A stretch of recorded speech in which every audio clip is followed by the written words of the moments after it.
Sir చెప్పండి. ఏదైతే Tirupati road వ్యవహారం ఉందో, ఏదైతే మాజీ చైర్మన్ ఉన్నాడో ఆయన మీద జరుగుతున్న ప్రచారాన్ని ఆపేయాలని చెప్పి మీడియా మీద, అటుపక్క ఏదైతే ఆయన మీద ఎంక్వైరీ వేసింది గవర్నమెంట్, ఎంక్వైరీ వేసి దాంట్లోకి రమ్మనమన్నా కూడా రాకుండా ఆయన తప్పించి తిరుగుతూ, ఇంకో పక్కన విజిలెన్స్ వాళ్ళు పిలిచినా కూడా ఇప్పటికి 3 సార్లు పిలిచినా కూడా దానికి వెళ్లకుండా వాళ్ళ పిలిచే అధికారం లేదు, నా మీద అడిగే అధికారం లేదంటాడు. ఇంకో పక్కన వాళ్ళు ఏదైతే కమిటీ రిపోర్ట్ ఉంటుందో రిపోర్ట్ ఇవ్వాలని అడుగుతున్నాడు. దాన్ని ఎలా చూస్తారు మీరు? నేను ప్రతి ఒక్క కుల మతాలని అలాగే ప్రతి ఒక్క భగవంతుడిని కూడా నేను కూడా చాలా గౌరవిస్తాను. కాబట్టి హిందూ ధర్మానికి కలియుగ భగవంతుడైన వెంకటేశ్వర స్వామి అంటే మరి తిరుపతి అంటే చాలా ప్రత్యేకం.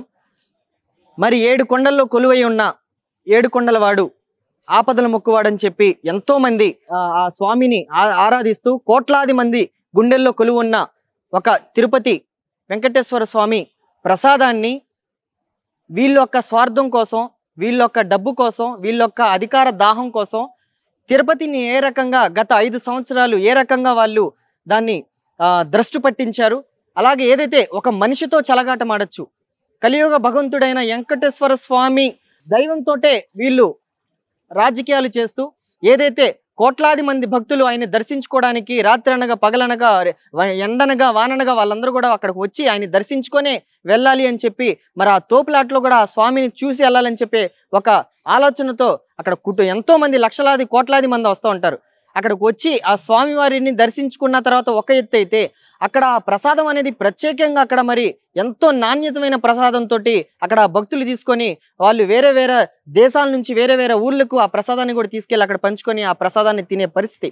అలాంటి ప్రసాదాన్ని కల్తీ చేసి ఏ రకంగా వీళ్ళు చేసిన తప్పుడు పనులను కప్పించుకోవడానికి వీళ్ళు ఏదైతే ఎంక్వైరీ చేస్తున్నా కూడా అక్కడ ఎంక్వైరీకి రాకుండా, ఏదైతే గవర్నమెంట్ వీళ్ళు చేసిన ఏదో పనులు తప్పుడు పనులకు వీళ్ళకి ఎంక్వైరీకి వేస్తే వీళ్ళు తప్పించుకొని రాకుండా, ఏదైతే వీళ్ళని వీళ్ళ దగ్గర కూడా రాకుండా తప్పించుకు తిరుగుతున్నారంటే రాష్ట్ర ప్రజలందరూ కూడా, ఏదైతే ఆంధ్ర రాష్ట్రమే కాదు యావత్ భారతదేశంలో ఉన్న తిరుమల తిరుపతి వెంకటేశ్వర స్వామి భక్తులందరూ కూడా దీని గురించి ఖండియాల్సిన పరిస్థితి ఉంది. ఎందుకంటే నువ్వు నిజంగా తప్పు చేయకపోతే మరి వేసిన కమిటీకి మరి నువ్వు వచ్చి హాజరవ్వాలి కదా. మీరు నిజంగా తప్పు చేయకపోతే అక్కడికి వచ్చి మీరు మాట్లాడాలి కదా. ఎందుకు తప్పించుకొని తిరుగుతున్నారు మీరు? అంటే మీరు తప్పు చేశారు. అంటే జగన్మోహన్ రెడ్డి ఏదైతే తాడేపల్లి ప్యాలెస్లో కూర్చొని డబ్బు మూటలు తీసుకొచ్చుకొని మరి ఆయన దాచుకోవడానికి మరి వీళ్ళందరినీ ఉపయోగించుకొని ఏదైతే గుడి, బడి, హాస్పిటల్, రాజకీయంగా ఇసుక మాఫియా ఏమండి, అలాగే భగవంతుడు తినే ప్రసాదంలో కూడా మీరు కల్తీ చేసి ఆ డబ్బుని మీరు ఈ రకంగా మీరు దోచుకుంటున్నారంటే నిజంగా దీన్ని ఏమనాలి అని చెప్పి మరి నేను ఈ సందర్భంగా తెలియజేస్తున్నా. కాబట్టి అందుకే మీరు చేసిన తప్పుడు పనులకే మీకుల్ని ఈ రాష్ట్ర ప్రజలు కూడా 11 స్థానాలకి పరిమితం చేశారు. అంటే ఇక్కడ 300 చిల్లర రూపాయలకి అసలు ఆవు నెయ్యి వస్తుందని మీరు భావిస్తున్నారు? అసలు అంటే 300 రూపాయలకి వస్తుంది అంటే నాకు తెలిసి ఒరిజినాలిటీ మంచి నెయ్యి ఏదైతే మనం ఆహారంలో కానివ్వండి, ప్రసాదంలో కానివ్వండి, ఏదైనా కూడా దీంట్లో వండుకోవాలంటే మనకి చక్కగా నాకు తెలిసినంత వరకు 1 కేజీ నెయ్యి ప్యాకెట్ వచ్చేసి 600 పైచులకే ఉంటుందండి. కాబట్టి మరి 300 రూపాయలకి వచ్చిందంటే మళ్ళీ కక్కుర్తి అక్కడే తెలుస్తుంది కదా. 600లో మరి 300 తెచ్చుకున్నారంటే ఆ 300 తీసుకెళ్ళి మీరు వైసీపీ బ్యాంకులో వేసుకున్నట్టే కదా దానికి. కాబట్టి మీరు చేసిన తప్పుడు పనులకి మీరు కప్పించుకోవడానికి ఏదో రకంగా తప్పించుకుంటున్నారు. మొన్న రోజా వచ్చి మాట్లాడుతూ ఉంది, ఏదో మాట్లాడుతూ ఉంది. మీరు జబర్దస్త్కి పరిమితమే కానీ రాష్ట్ర ప్రజలకు కానివ్వండి, ఒక మంత్రిగా ఉండి మీరు ఎన్ని కోట్లను మీరు దోచుకున్నారు ఇవన్నీ కూడా బయటకు వస్తాయి. ఇప్పుడు ఏదో రోజా 1కి 4-5 సార్లు మరి నెలకి 2 సార్లు ఒకసారి వెళ్తా ఉంది తిరుపతి. దేనికి వెళ్తా ఉంది? అక్కడ డబ్బులు ఏ రకంగా దోచుకోవాలి, ఏ రకంగా అక్కడ సంపదను మనం దోచుకోవాలి, దీనిపైనే మీ ఫోకస్ పెడుతూ ఉన్నారు. అంతేగాని 2 లక్షల పైన ఏదైతే విఐపి దర్శనాలు కూడా చేశారని చెప్పి గవర్నమెంట్ అనౌన్స్ చేసింది కదా, దాన్ని ఎలా చూడుతుంటారు? అంటే దీంట్లో పాత్ర అన్ని రకాలుగా ఉందంటారా? రోజా ఉంది, తప్పకుండా ఉంది. మా జగనన్న అని చెప్పి మనం చూడలేదు అసెంబ్లీలో? భజనను కొట్టేసి ఏదైతే దేవుడి గుడిలో చేయాల్సిన భజన తీసుకెళ్లి జగన్మోహన్ రెడ్డి ముందు చేశారు. ఏదైతే వాళ్ళైతే గెలిచిన 151 మంది ఎమ్మెల్యేలు గత ప్రభుత్వంలో దేవుడి ముందు చేయాల్సిన భజన తీసుకొచ్చేసి జగన్ ముందు చేశారు భజన. ఆ భజన చేశారు కాబట్టి ఆ భజనకి కరెక్ట్గా మీకు రాష్ట్ర ప్రజలందరూ 11 స్థానాలకి పరిమితం చేశారు. కాబట్టి ఇవన్నీ చెప్పే దొంగ మాటలు, అబద్ధపు కోతలు వీళ్ళందరూ కూడా మసిపూసి మారిడిగా చేసే కార్యక్రమే కానీ వీళ్ళు ఎప్పుడు కూడా రాష్ట్ర ప్రజలకి న్యాయం చేయాలి, లేకపోతే దేవుళ్ళ గుళ్ళను మనం ఏ రకంగా అభివృద్ధి చేయాలి, వాళ్ళకి ఎలాంటి సదుపాయాలు అందించాలని ఇప్పుడు వెళ్ళండి, తిరుపతికి వెళ్ళండి. పెద్ద తిరుపతికి వెళ్ళి అక్కడ ఏదైతే కలియుగ భగవంతుడైన వెంకటేశ్వర స్వామి తిరుపతికి వెళ్ళి అక్కడ భక్తులను అడగండి. గత 5 సంవత్సరాల పరిపాలనలో వైసీపీ ప్రభుత్వంలో వాళ్ళు ఏ రకంగా ఇబ్బంది పడ్డారు. అక్కడ సరిగ్గా సదుపాయాలు లేవు. అక్కడ వాళ్ళకి మంచినీళ్ళు ప్యాకెట్లు ఇవ్వడానికి లేదు. అక్కడ వాళ్ళకి ప్రసాదాలు కానివ్వండి, వాళ్ళకి స్నాక్స్ లాంటివి కూడా అందించేవాళ్ళు. 2014 నుంచి 2019లో రాష్ట్ర ముఖ్యమంత్రిగా అప్పుడు చంద్రబాబు నాయుడు గారు ఉన్నప్పుడు అన్ని రకాలుగా భక్తుల్ని అక్కడ చూసుకున్నారు. మేము చెప్పడం కాదు, అక్కడ భక్తులే చెప్తున్నారు మీరు చేసిన ఏదో పనులు ఏంటనేది. కాబట్టి మీరు ఎన్ని డ్రామాలు చేసినా కూడా తప్పకుండా ఏదైతే తెలుగుదేశం ప్రభుత్వం వేసిన ఎంక్వైరీ ఏదైతే ఉందో దీనికి మీరు హాజరవ్వాలి. మీరు చేసిన తప్పుడు పనులు ఏదైతే ఉన్నాయో అది ప్రజల ముందు ఒప్పుకోండి. ఆ భగవంతుడు కూడా మిమ్మల్ని క్షమిస్తాడు. అలాగే సజ్జల గారు నిన్న వచ్చి ప్రెస్ మీట్ మాట్లాడతా ఏదైతే చంద్రబాబు నాయుడుకి ఒక జబ్బు ఉంది, అనుమానం మీదే ఉన్నాడు. అక్కడ ఏం జరగలేదు, అసలు తిరుపతి లడ్డు ప్రసాదం అసలు కల్తీయే జరగలేదని ఆయన మాట్లాడతారు. ఎలా చూస్తారు? నిజంగా రాష్ట్ర ప్రజలందరూ కూడా చూస్తూ ఉన్నారు. సజ్జల రామకృష్ణ అనే వ్యక్తి సకల శాఖ మంత్రి. సకల శాఖ మంత్రి అంటే అందరికీ జగన్ మొగుడైతే జగన్కి ఈయన మొగుళ్ళ ఫీల్ అవుతూ ఉంటారనమాట ప్రత్యేకంగా. అంటే ఈయన చెప్పే ఎదవ సలహాలకి నిజం వైసీపీ గవర్నమెంట్ 11 స్థానాలకి ఓడిపోయిందంటే దానికి ముఖ్య కారణం ఎవరంటే అది సజ్జల రామకృష్ణ.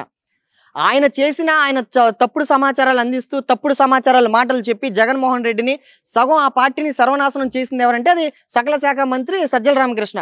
కాబట్టి వాళ్ళు చేసిన తప్పుడు పనులకి మన ముంబై నటి, అంటే దీనికి నిదర్శనం చెప్తున్నా, ముంబై నటి ఆమె విషయంలో ఆమెని ఏ రకంగా టార్చర్ చేశారండి. పోలీస్ ఆఫీసర్లు కూడా వాళ్ళు సస్పెండ్ అయ్యే పరిస్థితి 3. అంటే వీళ్ళు అట్నుంచి డబ్బులు ఇట్నుంచి డబ్బులు తీసుకొని ఆఖరికి ఆ మహిళకు పర్సనల్ ఇష్యూ జరిగినా కూడా దానికి కూడా వాళ్ళు అక్కడ అమ్మాయికి ఎలాంటి సదుపాయం చేయలేదంటే మీరు అర్థం చేసుకోవాలి. రాష్ట్ర ప్రజలందరూ కూడా అర్థం చేసుకోవాలి. ఇలాంటి పనికి మాలిన వ్యక్తి ఈరోజు ప్రజల గురించి ప్రజాప్రతినిధిగా మాట్లాడుతున్నారు అంటే సిగ్గుచేటు. కాబట్టి మీరు చేసిన తప్పుడు పనులకి సజ్జల రామకృష్ణారెడ్డి గారు కూడా దానికి శిక్ష అనుభవించాల్సిందే. మీరు తప్పు చేశారు, ఆ తప్పుకి ఆ భగవంతుడు శిక్షేస్తాడు. చట్ట ప్రకారంగా చంద్రబాబు నాయుడు గారు కూడా చర్యలు తీసుకుంటారని చెప్పి తెలియజేస్తా ఉన్నాను. ఏదైతే ఈ తిరుపతి వ్యవహారం మీద సీఎం చంద్రబాబు నాయుడు గారు మాట్లాడిన తర్వాత నుంచి జగన్మోహన్ రెడ్డి గారు సిబిఐ ఎంక్వైరీ చేయాలని కాసేపు అంటాడు, కొంతసేపు వచ్చేసైనా ఇదంతా డైవర్ట్ పాలిటిక్స్ కోసం చంద్రబాబు నాయుడు ఫేక్ ప్రచారం చేస్తుంటే అక్కడ అసలు ఏం జరగలేదు, అసలు జరిగే అవకాశం లేదు, ల్యాబ్ ఉంది, అన్నీ ఉన్నాయి, కల్తీ జరిగే అవకాశం లేదని ఆయన మాట్లాడారు. మరి ఎక్కడి నుంచి వచ్చిందంటారు ఈ కల్తీ వ్యవహారం, కల్తీ గోల? చంద్రబాబు నాయుడు గారు అలిపిల్లో ఏదైతే నక్సలైట్లు చేసిన అలిపిల్లో చంద్రబాబు నాయుడు గారు బతికి బట్టబట్టారంటే దానికి కలియుగ భగవంతుడైన వెంకటేశ్వర స్వామి నీకు ఇంకా ఈ రాష్ట్రానికి ఏదో చేయాలి, ఇలాంటి మంచి వ్యక్తులు ఉండాలి అనే ఒక నిజా ఉద్దేశంతో ఆ రోజు భగవంతుడైన మరి వెంకటేశ్వర స్వామి ఆ రోజు ఆయన్ని కాపాడారంటే ఇంకా ఆయన వల్ల ఏదో చేయాలి అనే ఒక కారణం ఉంది. చంద్రబాబు నాయుడు గారు అలాంటి ఒక పెద్ద ప్రమాదం నుంచి బయటకు వచ్చిన వ్యక్తి ఆ స్వామివారి గురించి ఆయన ఆ రకంగా ఒక సీఎంగా ఉండి ప్రజాప్రతినిధిగా ఉండి ఆయన స్వామివారి గురించి ఆయన ఎందుకు అలాంటి మాటలు మాట్లాడతారు? అంటే పిచ్చి వాళ్ళు, మీరు 11 స్థానాలకి పరిమితం అవ్వడంతో మీరు పిచ్చి వాళ్ళు అయిపోయారు. ఆ భగవంతుడి గురించి ఆయన ఎంతో నిష్టగా ఆయన కుటుంబంతో సహా ఆయన మనసులో తలుచుకొని ప్రతి పని మొదలు పెట్టినా కూడా ఆ వెంకటేశ్వర స్వామి పేరు తలుచుకొని ఆయన పనిచేస్తారు. అలాంటి వ్యక్తి వెంకటేశ్వర స్వామి పైన ఆయన ఏ రకంగా ఇలాంటి విమర్శలు చేస్తారు అని ఇలాంటి పనులు చేయడానికి ఆయన ఎలా ఒప్పుకుంటారు? కాబట్టి వీళ్ళు కావాలని చెప్పి డ్రామా చేస్తూ ఉన్నారు. జగన్మోహన్ రెడ్డి ఆయన కాసేపు పబ్జీ అంటాడు, కాసేపు ఏదో అంటాడు, కాసేపు ప్రజలు అంటాడు, కాసేపు ఏమో చెల్లి తల్లి అంటాడు. ఆయన మైండ్ ప్రభావమే వేరు. గడిచిన 5 సంవత్సరాల పాలనను చూసి ఆయన విచిత్రమైన పాలన, సైకో పాలన ఇవన్నీ కూడా రాష్ట్ర ప్రజలు చూశారు. కాబట్టి మిమ్మల్ని ఒక స్థానంలో కూర్చోబెట్టారు. కాబట్టి ఇవన్నీ పిచ్చి మాటలు. కాబట్టి ఇవన్నీ కూడా రాష్ట్ర ప్రజలు కూడా చూస్తున్నారు. కాబట్టి దీనికి తగిన బుద్ధి చంద్రబాబు నాయుడు గారు తప్పకుండా మీకు చెప్తారు.